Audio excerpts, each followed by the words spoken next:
And welcome to the Reading Circle with Marc Medley.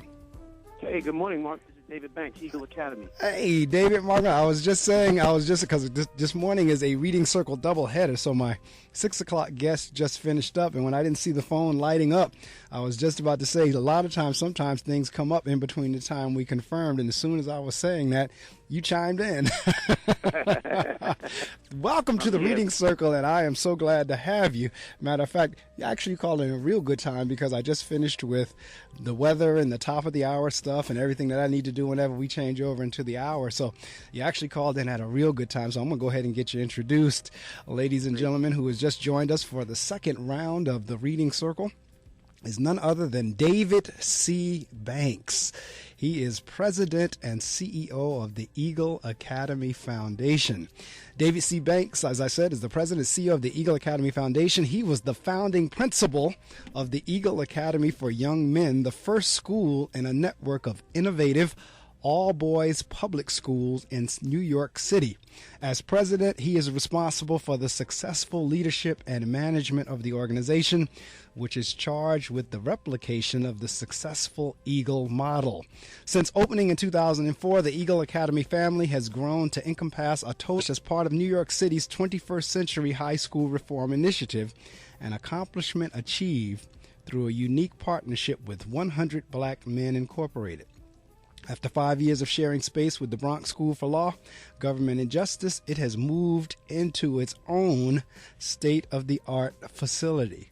Prior to becoming principal of Eagle, David served as the founding principal of the Bronx School for Law, Government and Justice. The theme-based high school provided a unique opportunity for them to combine his law and education background. During his tenure, David helped spearhead a community-wide effort to secure a permanent home for the school.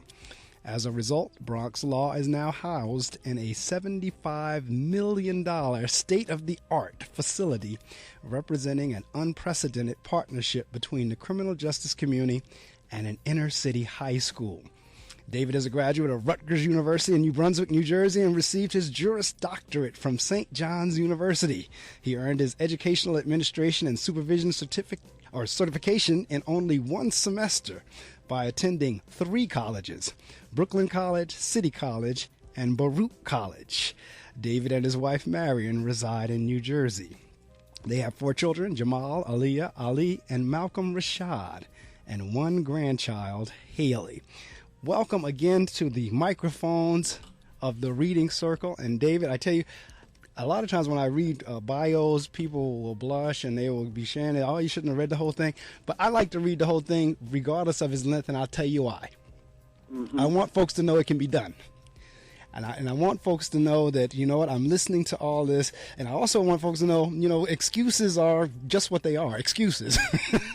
Right. How about that? Because if you really want it bad enough, if you really want to do it, you'll find a way to get it done. And that's why I like to share the entire bio.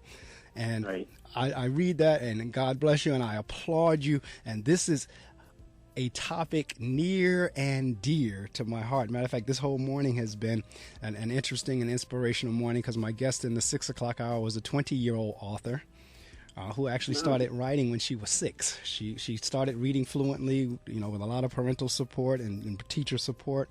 And she worked her way up. She was published by 13, and now she's published her second book by 20. And so, again, it's connected in terms of if you really want to do it, it can be done. That's right. I believe that.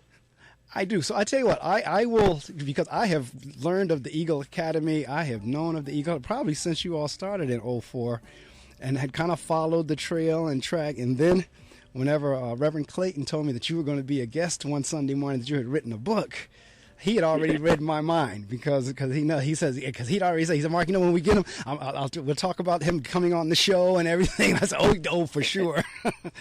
and then when I walked in the back and we actually met and connected spirits and everything, I said, oh, definitely, I want to have him on the show. And his book just released. That's why I wanted to get you on as soon as possible, because the book, and it's titled SOAR, SOAR, How Boys Learn, Succeed, and Develop Character, and is written by David C.Banks with G.F. Lichtenberg. So I tell you what, David, let's just, and because I know in terms of society how African American males are viewed, and I also know our plight in terms of the various situations that we and our families and everyone find ourselves in. Where did the need, or how did you come about putting together or founding the Eagle Academy? Well, first of all, thank you and good morning, Mark. It's certainly a pleasure to be with you this morning and your listeners. So one thing I think is really important to note is that very often I'm referred to as the founder, quote unquote, of Eagle. In many ways, I'm the face of Eagle because I lead the organization that's driving this work. But it's really important to note that the founders are the 100 Black men of New York City. That is the organization that founded the school, the original school in the Bronx. And I was a member, and I still am. I've been a long-time member of the 100 Black men. So there were several key guys from the organization, including myself, who put in the hard work to create the school. But I think it's important for our community to know that it was a group of men who got off the sidelines and got into the game to make a difference. See, it's a good story when they say, "Hey, David Banks, Superman came in to save the day and save all the boys." Nothing could be further from the truth, and that's not a sustainable model when we give credit to one person for doing something so significant. The reality was that it was a number of men who said, "This is what we are going to do," and everybody played a different role in making that happen. Some people worked to write on the proposal that we be submitted to the city. Some of us had meetings with some of the elected officials, like Senator Hillary Clinton at the time. We would need her political buy-in, and then ultimately Mayor Bloomberg and the Chancellor. There were people who were out meeting with parents in the community and drumming up support for a school like this. My point is that we got a number of us who got involved, who did this. We saw a need, and we recognized that in order to deal with a challenge like this, it was going to take more than one person, being that Superman coming in to do it all. That's not the way this works. And so we came in as an organization and as a group to try and address this issue. Listen, the 100 had always been mentoring young people. We'd always provided scholarships through the monies we raised at our annual gala and that kind of thing. We took some nice photographs. It was great. But when you recognize that the crisis is as significant as it is, at that time the graduation rate for Black boys in New York City was only 32%. When you think about that for a minute, 7 out of 10 boys weren't even graduating from high school. That's right. And so we knew that we needed to be much more audacious in what we were going to do in our efforts. And just getting, a small group of committed people can move mountains. It really can, and that's what we did. And I'm so glad you said everything that you've said in terms of that, and it's humbling to hear you say, I can't take all the credit for this. And I think to a group such as the 100 Black men or what have you, say, well, what can just we as this group do against something that magnitude? But you all didn't take that position. You took that on like, wow, look at these stats. There's got to be something we can do. And you went out there and did it. And there's no better way to address an issue such as African-American males, and in some respects, some could even say the United States, based on where we are education-wise when we start comparing ourselves to other countries. There's particularly if you're a parent with boys, particularly if you are African-American. And I'm not saying anybody else doing it, because you do. Everybody else needs to understand the pieces of the puzzle. So tell them to tune in right now. I started going cold turkey. Well, at least when I'm in the car. I know I shouldn't do it, but it's so hard to stop. That's why I hide it from myself, so I won't be tempted. I used to do it all the time. I stopped by locking it in my glove compartment. My friend used to do it way too much. Now I turn it off when we're in the car. My solution is simple. I just don't do it. There are lots of ways to stop yourself and others from texting and driving. How will you stop? Tell us at stoptextstoprex.org. Brought to you by the National Highway Traffic Safety Administration and the Ad Council. You're listening to The Reading Circle with Marc Medley on Brave New Radio. Welcome back to the second half of a doubleheader of The Reading Circle. Every now and again, we'll do 2, sometimes 3 guests. Sometimes we'll do a triple header. And this morning is one of those mornings where we're doing a doubleheader, and they're connected. In the first hour, we had a 20-year-old author that showed us that all young people are not bad, that all of the generation is not lost, and what can happen with the support of parents and teachers. And now David is on the line, and we're talking about how boys learn, succeed, and develop. Carol, we're focusing just on the boys. So, David, what do you say when folks say, well, how come you're focusing just on the boys? Well, I think, listen, first of all, I had been a principal for 7 years in New York City of a co-ed school. I had been an assistant principal and teacher. I believe in all of our children, and I have dedicated my career to working with all young people. But when you recognize just how bad this situation has become for our boys in particular, black boys, Latino boys, it was just a sense that they're going to need a special focus in order to begin to lift them out of this morass that so many of them have found themselves in, and not necessarily of their own choosing. There's so many factors that weigh in to why black boys have found themselves so far off on the wrong track, educationally and otherwise. And so that's the reason why we decided that we needed a particular focus. When you look at all the indicators of success, black boys are at the bottom of all of them. And the problem, Mark, was that we were having far too many of us. We were, analyzing the data, right? We were writing books, which we need to do. We were having panel discussions and conferences because we brought that to an art form now. We know how to do those things really, I really know that's well. right. I know that's right. Right.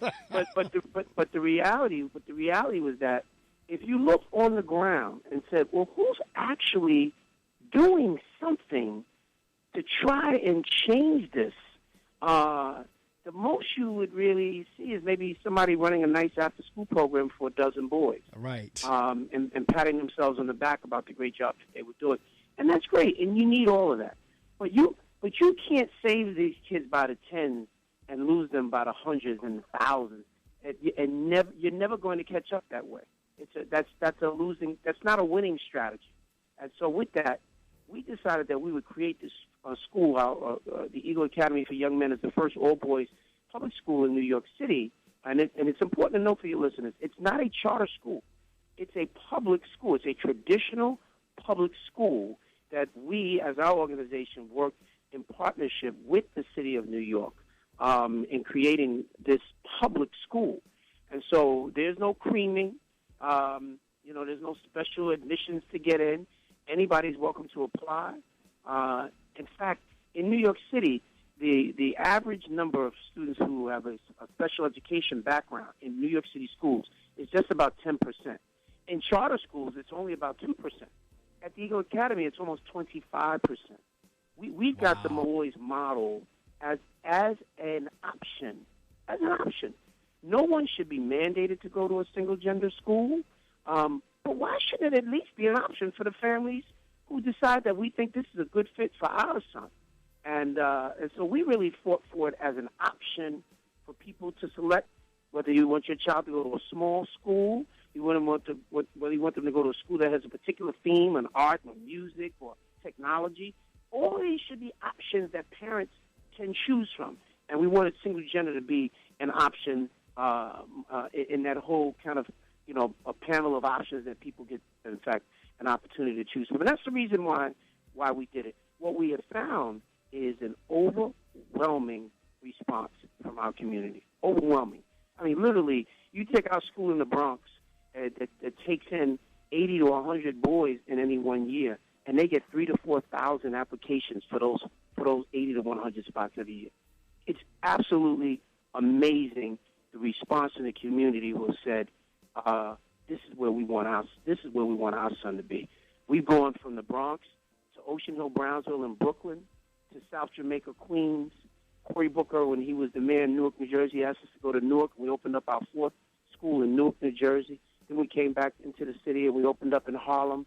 And we just opened our 6th academy in Staten Island. We are in every single borough in New York City as well as Newark, New Jersey. There's no education reform organization that can say that. We have today over 2,000 boys that are part of the Eagle schools. And our model now is we start at the 6th grade. and we take our young men all the way through the 12th grade. When we first started, we started as a high school at the 9th grade, and we started one grade at a time. But now the model is we start at grade 6, and we take them all the way through grade 12. And so when each of our schools grows to full capacity, Mark, we'll be serving each and every year over 4,000 young men across this tri-state area. Well, I can tell you right now, if you all make your way to Paterson, New Jersey, it will be welcomed. I can tell you that the parents will be just as enthusiastic, because I'm a principal as well, and I get that question a lot. Mr. Medley, right. Is there some type of a school where I could place, particularly the ones with sons, where I can place him where he would be in a different setting, so forth and so on? So I could tell you now, if you decide to make whatever needs to happen, or if we can make whatever need to happen to include an Eagle Academy in Paterson, New Jersey, it would be welcomed and sorely needed. Because again, we're and for the listening audience, we're focusing on boys because there are some special needs there in terms of, as what David was saying, that's going on, particularly in the African American and Latino community. And a part of it is a breakdown in the family structure that contributes to everything else that happens. A lot of our boys don't have male figures in their lives, and that causes issues. I mean, and that's just a host of them. And then there are other, because David, some people say, because this is where you debunk the myth. A lot of people think that these boys just don't want to do any better. And what your academy is showing that that's not true.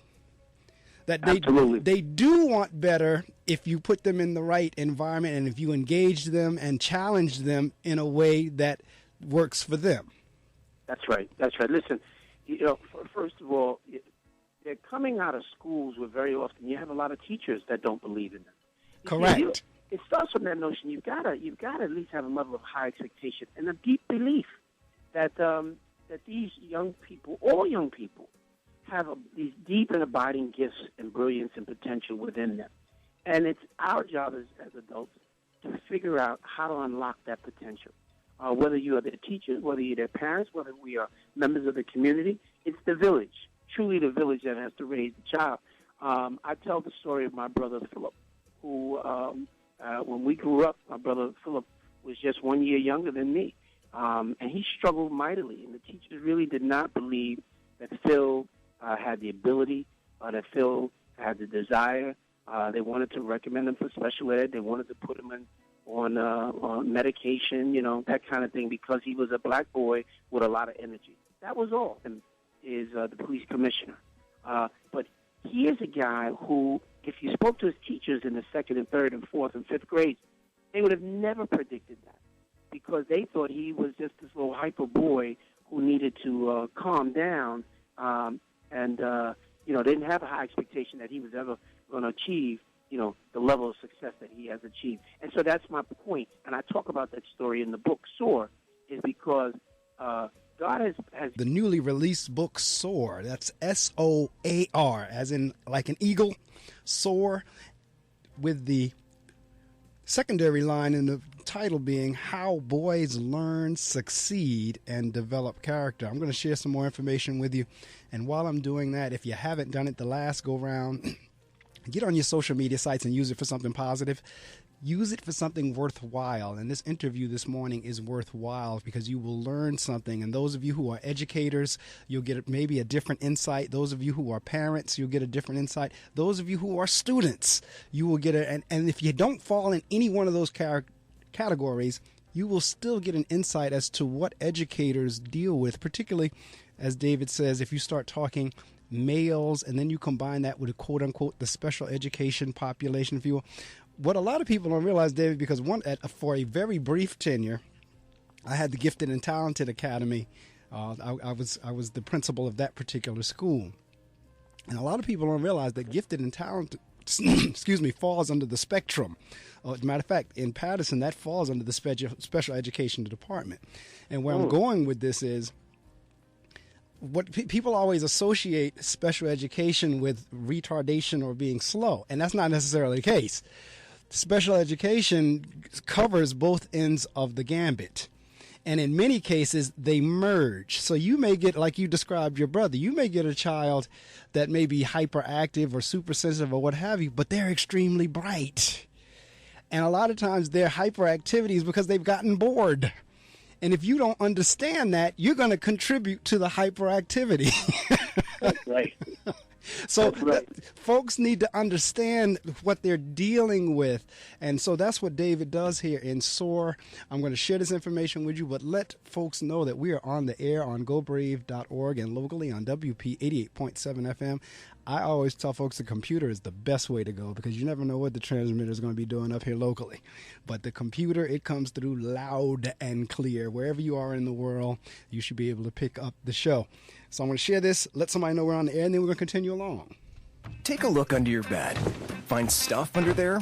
What about jobs? No? Now try your basement. There's a pair of overalls that overall you're not so into anymore. A perfectly good laptop that hasn't seen your lap in months. And even more stuff. But still no jobs? Well, you really have both. See, stuff is defined as household articles considered as a group. Sometimes this stuff is no longer needed. Wait, no longer needed? That can't be right. Because remember those jobs you were looking for? Those are really needed. And they're the stuff inside your stuff. Even inside that winter coat that moved with you to Phoenix. Our job is to unlock those jobs. And it starts when you donate your stuff to your local Goodwill. Here's how we do it. When you donate to Goodwill, we sell your stuff to provide job training for people right here in your community. So just by teaming up with Goodwill, you help create jobs. And isn't that worth parting with the leftover keytar from your 80s cover band? Goodwill. Donate stuff, create jobs. Find your nearest donation center at goodwill.org. A message from Goodwill and the Ad Council. The cow says, I love you.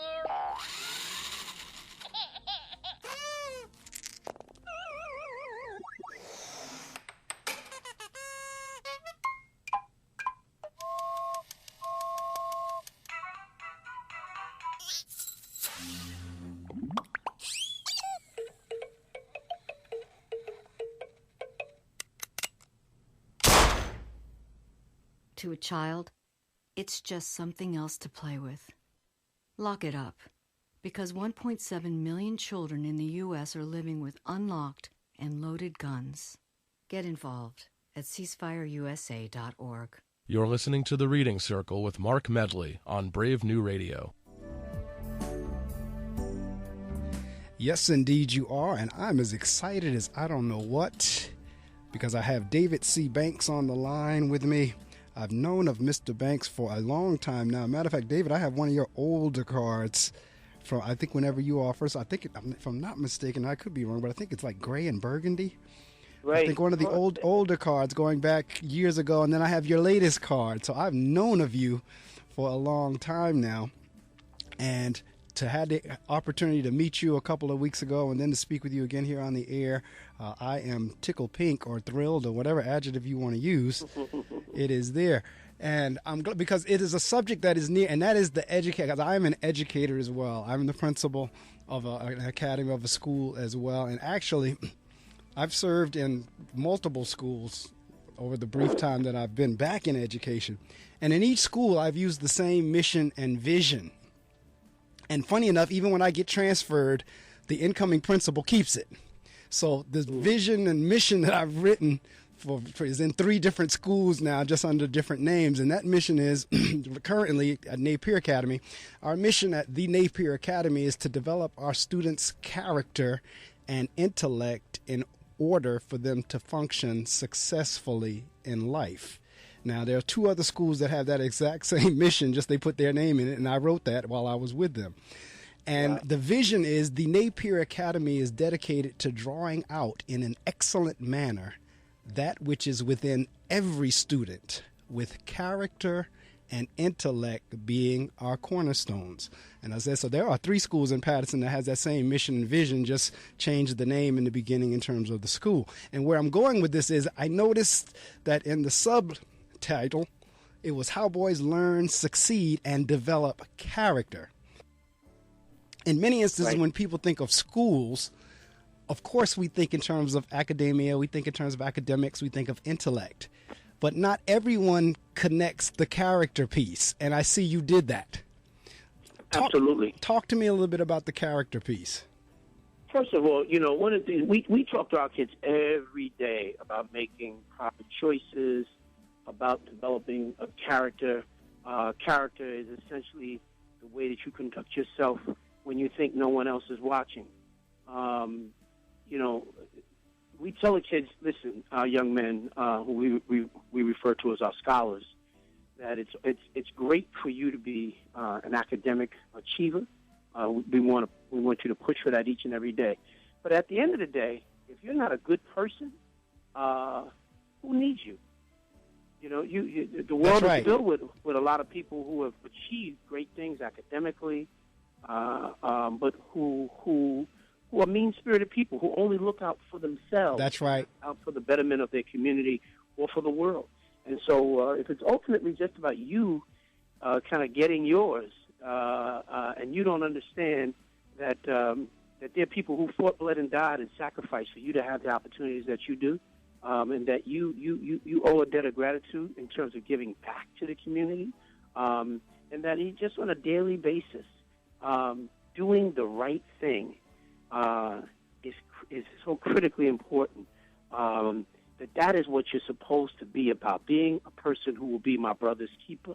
I mean, these are just various themes that we use, but we talk. That would come back and say, Mr. Medley, but our academics are so bad. Why are you worrying about character? Why are you, we got to get our test scores up. Why are you so focused and intent on the children's character? And I always have to share with them, my belief is that if we can get the character piece in place, we can deal with the academics. That if you get the character down. And so every morning, my kids throughout the entire building, they shout it out. That's the last thing we do when I finish up morning announcements. They shout out, I am here and I'm ready to learn, build my character, and increase my intellect. And the entire building shouts that at once, to the point where I can have my office door closed when I'm on the PA system. And I can hear it coming through the closed door. Wow, that's right. And if I don't hear it, I'll go back on and say, that was kind of weak. I need to hear that again. And they come back, I am here and I am ready to learn, build my character, and increase my intellect. Because you are so right. When you could have the smartest person in the world, and if they don't have the character, it won't matter. And if I have a choice between the character and the intellect, I'll take the character, because in my mind, I can help build your intellect. I may or may not be able to do anything about a warped character. That's right. I totally agree. When you as a person, this is for males or females, anybody, right? When you understand about what it means to be a good person, because essentially that's what character is really all about. It's about what's on the inside. Who are you really? And doing the right thing, making the right kinds of judgments. It's not all right. It's not all right if you're hanging around with friends and they're going to go rob some old lady on the corner, and then these are the buddies that you're hanging out with. There's an old adage that folk would say, show me who you're hanging with, and I'll show you who you are. That's right. And so, but you gotta lift up examples for people so that they understand these guideposts about what it means. Again, I said it a few minutes ago when we were talking. A lot of people really think, particularly when you get in an urban area or a lower economically depressed area or quote unquote the ghetto, a lot of people, like you said, you were talking about some teachers don't believe. A lot of people really don't believe. They don't want any better. This is the best they can do.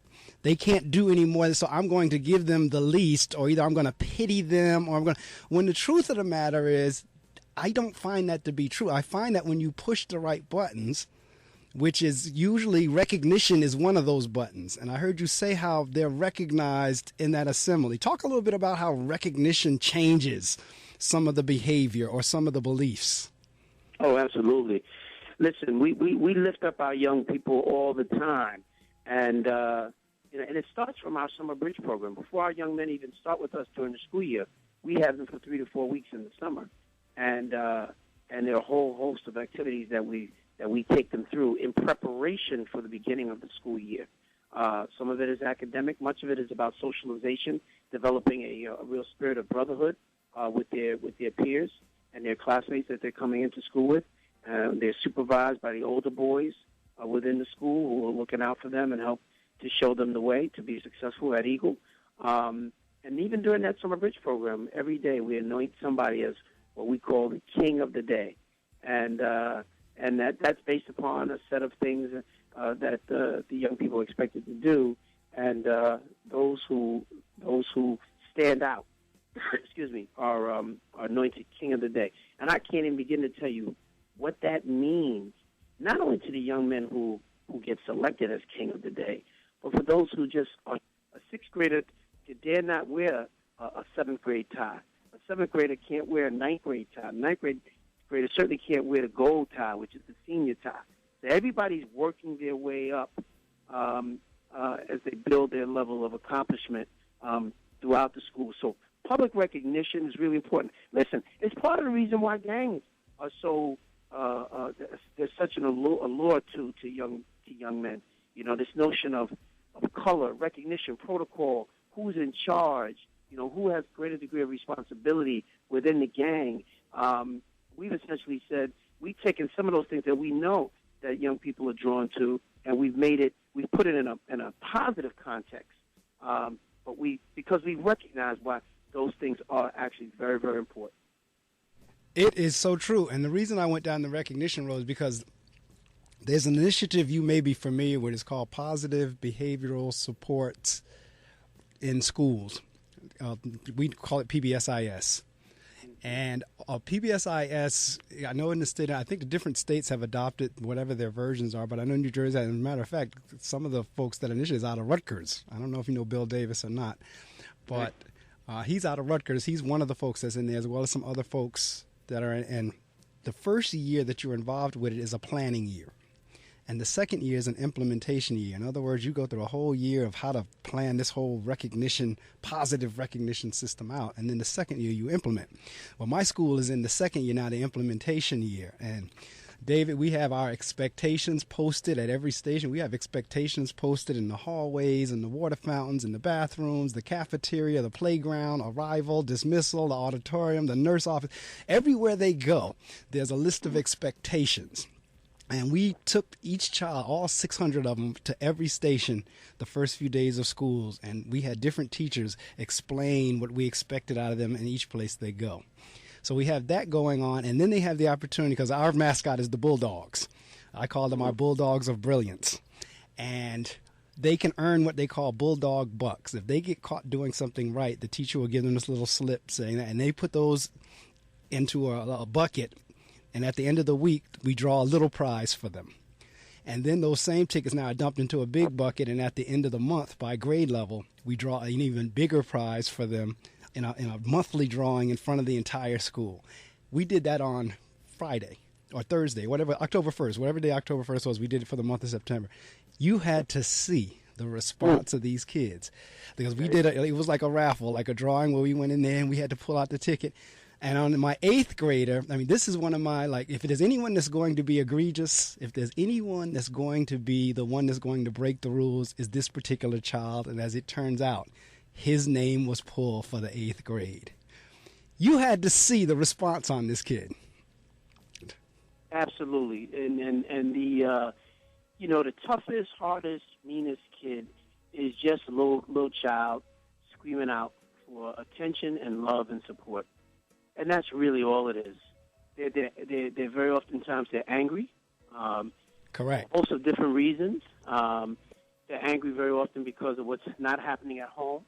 They're angry because of the fact that teachers really are not giving them the effort that they need for them to be successful, and they know it. Listen, every child is different.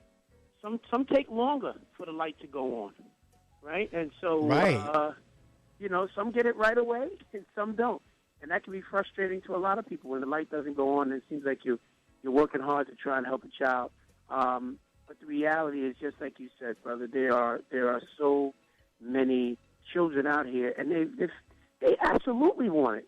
Nobody wants to sit around and live a life of frustration, right, and be in a place where you're not accomplishing anything. That just becomes an armor, that they put on to try to protect themselves. But they want to be successful. But when it's been tough. When for a lot of these kids, year in, year out, they don't ever see any level of success. They don't ever see any level of recognition, and so they protect themselves by acting like they don't care. Right. It doesn't matter to them. That's all a facade. Correct. You know? And they want to meet people who deeply care and will work really hard to try and help them, so that they're able to accomplish some things and do some good things in their life. That's what they all want. And so I've never been fooled by the young people who come up with kind of this facade of toughness and everything else. Right behind all of that is just a little boy or a little girl wanting to be loved and wanting somebody to believe in them and to push them. And that's our job to do. It really is. I'm going to share some more information with you. My guest this morning is David C.Banks, and I haven't even sat during the entire time we've been talking. I've been standing up behind the mic the entire time. That's just how, I mean, it's like I've been standing here talking to you the whole time. That's how motivated, and I was just listening to you. And I'm kind of like, I told Rob, I'm reading Steve Jobs' book as well, and he gets into how whenever he came across an idea from anywhere, whether it was from Bill Gates, whether it was from Hewlett-Packard, whether it was from any of the other companies, he had no problem incorporating that into Apple. And I'm saying that to say I'm listening to you with some of the things you say, like king for the day and so forth and so on, that I'm going to have no problem in, and I'm letting you know I'm going to steal it from you. Absolutely. Because the reality is that there's very little that's new under the sun. Even right. If we came up with an idea that we think is novel to us, we don't own it. Somebody's done that somewhere before. So there's no pride of ownership of any of this stuff. All of this stuff belongs to all of us. And it all comes from a mighty source anyway. That's right. But our job is to make sure that we're passing it on. It really is. So I'm going to share this with the listening audience and with us, and we're going to come back and continue with this interview that is so important because it's dealing with our future. David, I tell my staff all the time that one of the things I love about education, and I'm sure you share this, is we have the opportunity to leave a legacy.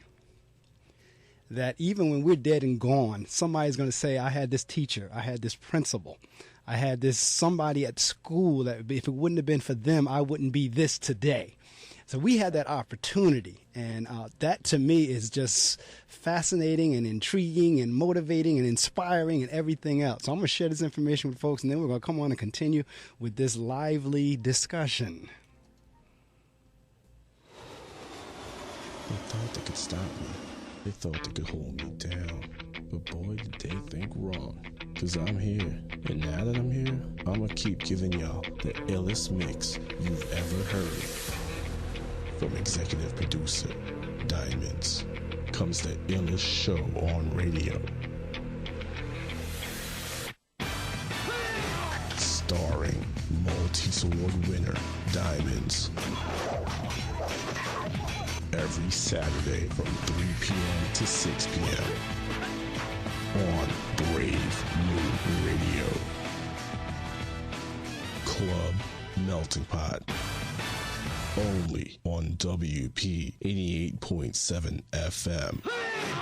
You're listening to The Reading Circle with Marc Medley on Brave New Radio.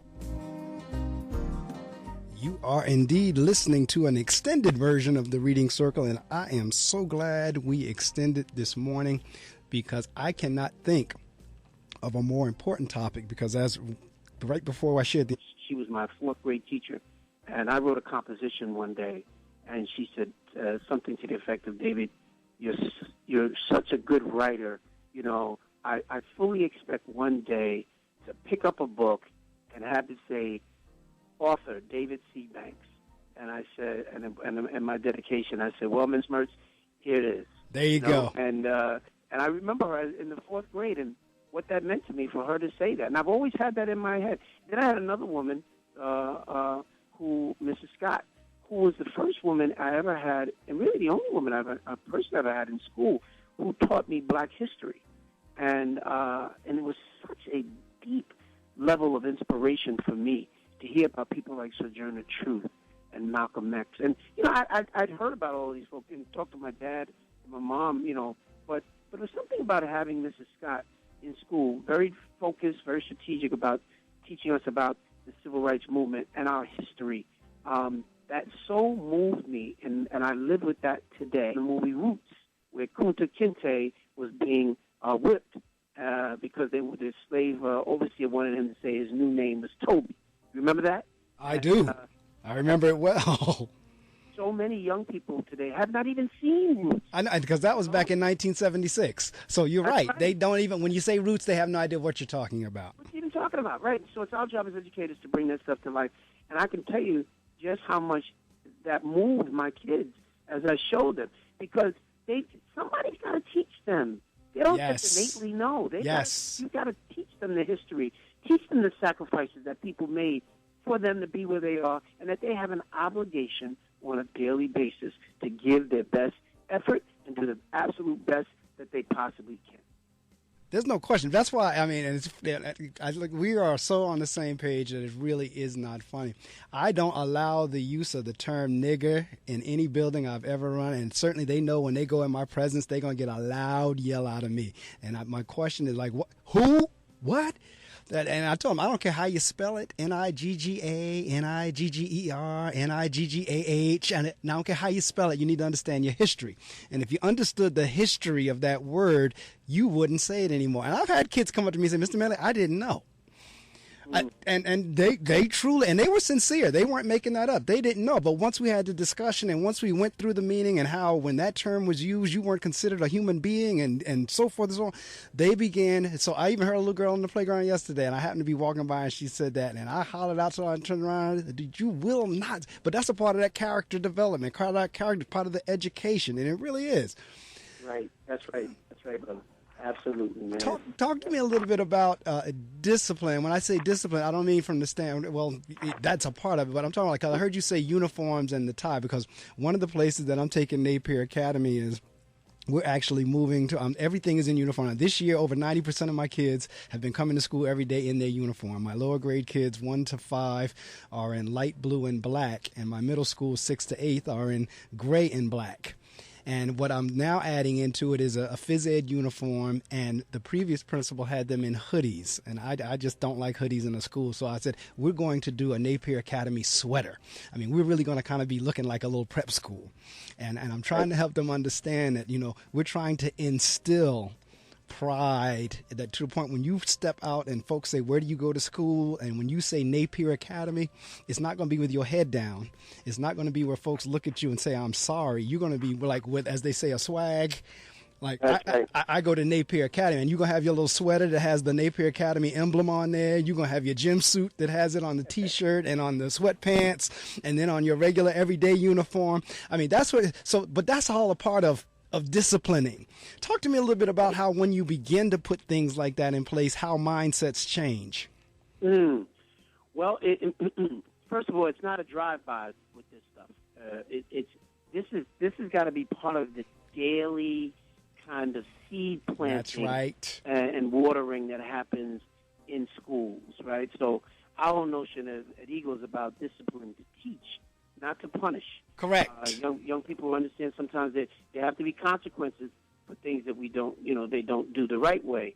But it's not always so top down. Our young people are involved.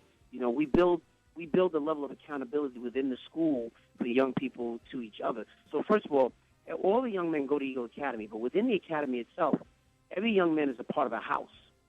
So whether you're part of the Clemente house, named after Roberto Clemente, or you're named after the Malcolm X house, or Obama house. Correct. Or Thurgood Marshall house, or whatever house it is that you're part of, you are accountable to your brothers within that house for your overall behavior and your conduct and your accomplishments. Your house can earn points, or your house can lose points based upon the way that any individual... Said that discipline is to teach, not to punish. And I'll tell you why I'm saying that. Because in many times, one of our kids will do an infraction, and they'll have to come down to my office and speak to me. And I won't suspend in many cases. And the teacher's lament is, we sent him to Mr. Medley, and he had no consequences. We have no. Now, last year, mind you, I had one of the highest suspension rates in the district. But still, we sent him to Mr. Medley, he had no consequences. But my thinking is exactly what you just said. I just hadn't been able to put it that way. Hadn't been able to phrase it that way in terms of discipline is to teach, not to punish. And many of my teachers want to punish. And that's the feeling I get back from them when they're saying that you have no consequences. Right. Because sometimes I tell them the fact that they have to listen to me for 40 minutes, that's punishment enough. They said, I'd rather take the suspension. Right? That's right, because that's what I tell. Sometimes, and I have done this. I'll ask the kid, "You want the sermon or the suspension?" And I'll give them the choice. And you're right. Sometimes they say, "You know what?" Right, but I mean, I'm serious about it. I said the fact that they had to spend 40 minutes listening to me tell them why they shouldn't be doing what they're doing or how they could do something better, that some of them would rather have the suspension. You need to understand, like you said, kicking them out for 2 weeks is not going to do it. Right. That's right. Absolutely. And so it's important, you know, but it's also important that your staff understand that as well. That it's not simple. And we understand the staff are the ones who are really, those teachers are the ones that are right there every day, in and out. And those kids can pluck your last nerve. I get it. I was in the classroom for many, many years. And so you're looking for some kind of real immediate response. If they don't want to know that he just spoke to the principal and now he's right back in my room. That's right. Right. And so I think as long as you're bringing your teachers along as well, they got to understand the big picture so that they're working with you as well, and understanding, why, throwing them out of here is not always the best thing. And sometimes when I had to suspend and remove a child from the classroom, I tried. My first instinct was to try to do an in-house, in-school suspension, and not necessarily sending them home, but doing something within school so they're still getting work. Because when you send them home, that's just wasted time. Correct. He comes back even further behind and not even prepared. Now it's even that much more difficult for him to catch back up, and then that increases the frustration as well. So, but as the leader, you've got to make the tough choices. This is true, and as we get into the 8 o'clock hour, one of the things I try to help the staff understand it, and it goes back to what we were talking about with recognition. This is where our issues come from, because you just said it. When you take the kid out for 2 weeks, now they come back even further behind of doing something they're supposed to be able to do in school, which is their schoolwork. The bottom line is this. As human beings, we all want recognition and attention, and we're going to get it one way or the other. So in the school setting, most of the time what you get applauded for is getting an A or a B or whatever it is on your various assignments. But if I'm the kid that I don't get A's and B's, but I'm the funny man, I can crack jokes and I get my attention from being the jokester, guess what? I'm going to be the one that's always cracking jokes. Mm-hmm. If I'm not the one, I'm not good in my schoolwork, I'm not good at cracking jokes either, but I can fight, guess what? I'm going to fight because that's what I'm getting my attention. Now, I can't fight. I can't crack jokes. I don't get the A's nor the B's, but I'm the little sex pot. Guess what? I'm going to be the little promiscuous one, okay? Right, now, I'm not promiscuous. I'm not the sex pot. I'm not... to be on your debate team. Yes. You don't have a debate team? Start a debate team. Correct. That's what he's yelling out. I have gifts and talents that this school is not helping to perpetuate. So I need you as an adult to step up your game. Right. The problem I often found with teachers and staff very often is we start from a place very often where it's almost like we're the standard.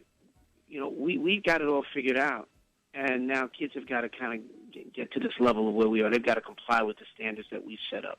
And very often the kids are saying to us, we need you to be better, even as adults. That's right. That's right. Who said that you're all that, right? So we've got That's right. We've got to continue to push ourselves and not feel a sense of pride, that you can't learn from a child. You've got to be kidding me, Remember I said to you earlier, I said we have a different tie for each grade. Yes. Because it denotes a level of accomplishment. It's almost like a rite of passage. I didn't come up with that idea. A young man at our school came up with that idea. We adopted that when we were getting ready to go into our second year. And he said, hey, the kids that are coming in behind us, they should wear a different tie. We just did this tie this year. We should be moving into something different. Right. And that it made so much sense to me. I said, you're absolutely right. And that's the system that we have in place today. Most schools that you go to where students wear uniforms, everybody's wearing the same tie.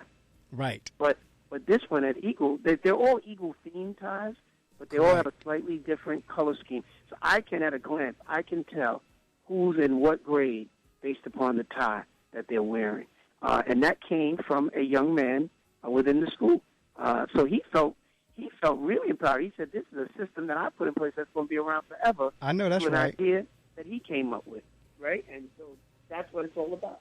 It really is. I mean, in the first couple of days of school, I shared this saying or a picture with my staff that said, if the children, and I'm going to make sure I don't mess it up, if the children are not learning the way you teach, you have to teach the way they learn. I think that's the way it goes.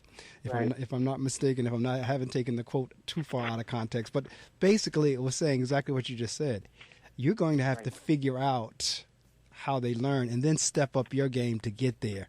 And this is the second time, I mean, I've heard it before, but I heard it over the summer. I did some coursework up at Harvard, and one of the presenters said the exact same thing in terms of the reason we don't have proficient students is because we don't have proficient adults. right, absolutely. And our teachers have got to go deeper. We've got great teachers.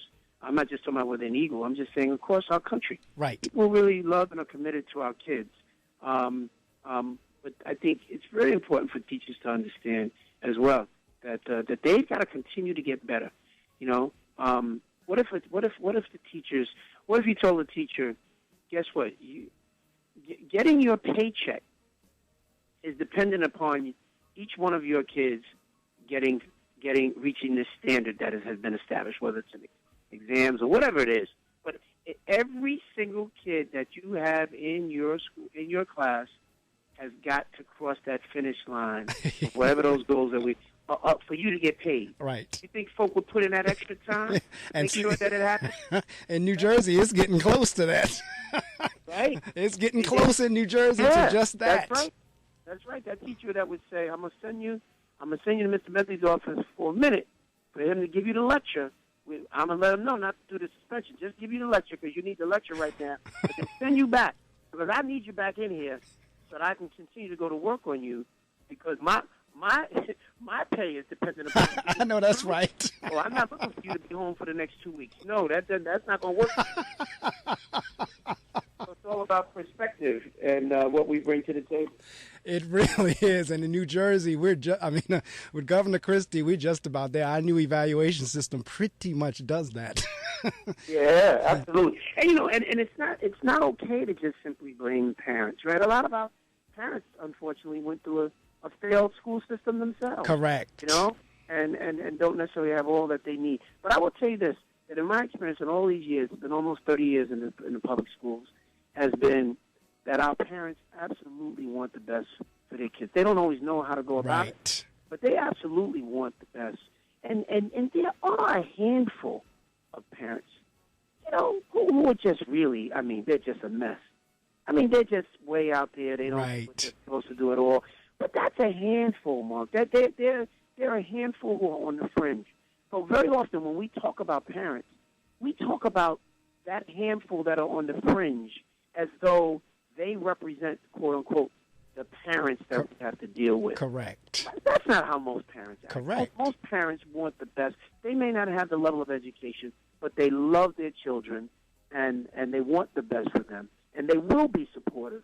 But they, you can't have teachers and faculty at the schools acting as though they're all high and mighty, and these parents don't know what they're supposed to do, and so what do you want me to do? I can't move the needle but so far because look at their parents. Right. There's nothing wrong with their parents. If you look at parents through a deficit lens, then that's the way you're going to continue to get that kind of a response. Correct. If you look at your parents as resources and people who are really assets, if you look at it that way, the way you treat them and the way you treat their children is very different. It really is, and we're going to continue. If you have the time and can hang out for a little while longer, we'll continue talking because I know we had committed for an hour and we've gone over that. So I want to be conscious of your time. But if you do have the time, we can continue. I just need to take a short break on the top of the hour and the weather and all that kind of stuff. But you are so right in terms of perspective, and this is what, and I'll share this, and then I'll go to the information sharing. I tell my teachers this all the time. I say, look, this is what I need you to do. I need you to look at the work that you're assigning. And then I want you to now go home and pretend as if your child brought that home to you. would you accept the work that you're giving this child from your child coming home with that work?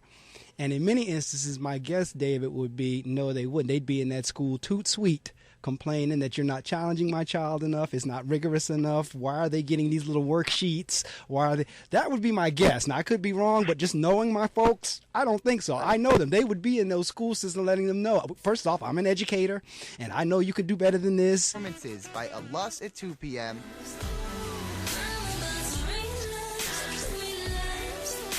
Allison Strong at 4 p.m.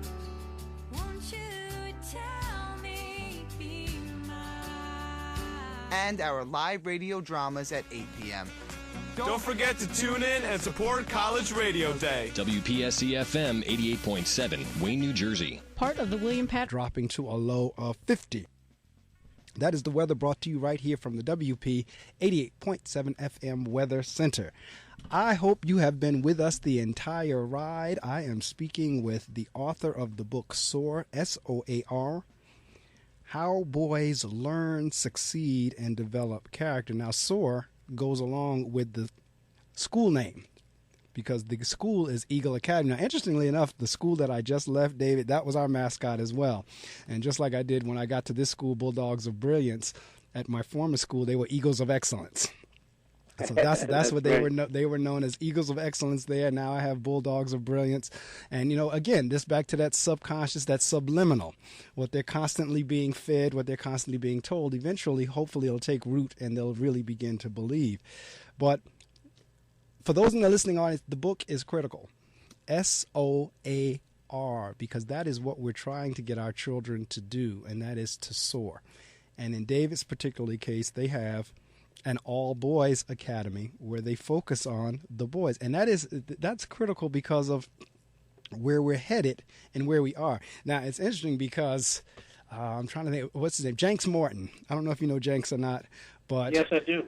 Okay, now then you would know Jenks is debunking that whole myth because we always hear that there are more African-American men in prison than there is in college. And Jenks says, no, the statistics don't support that we actually do have more men in college than we do in prison. And he's really been putting that message out there that's a distorted view.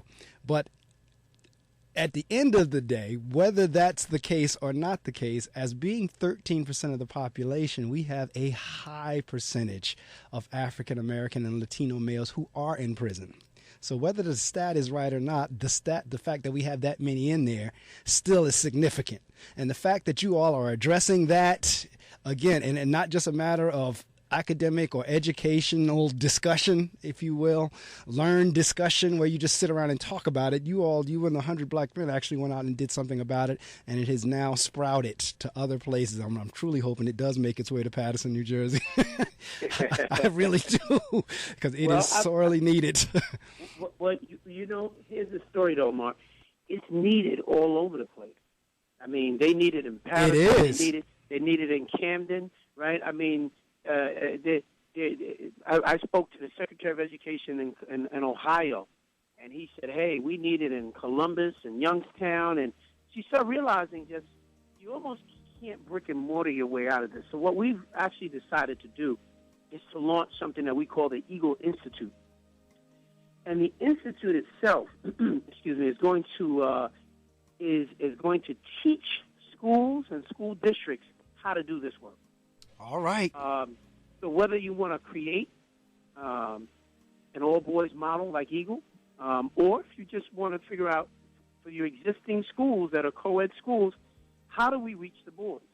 How do we transform the lives of the boys within our existing model? We believe that we can help people to do that without us necessarily once a year trying to create another school. We can bring in dozens of schools from around the country and begin to have a greater impact and a more immediate impact and scale this work that we're doing.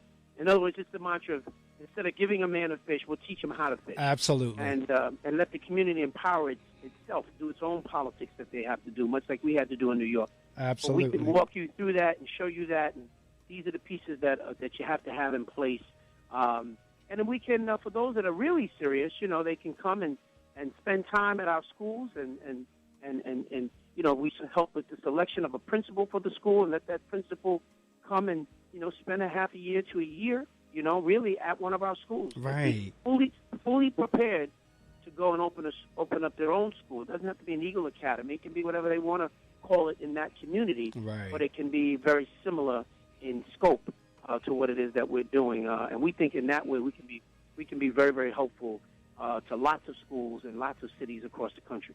Well, I tell you what, you're having an impact, and that's what we're put on the face of the earth for, is, as you said earlier, not just to do for ourselves, but to help others, to do something for other people. And I know you're having an impact because, again, I've seen your work all over the news in terms of the various networks. I see there's an article on you this month in Positive.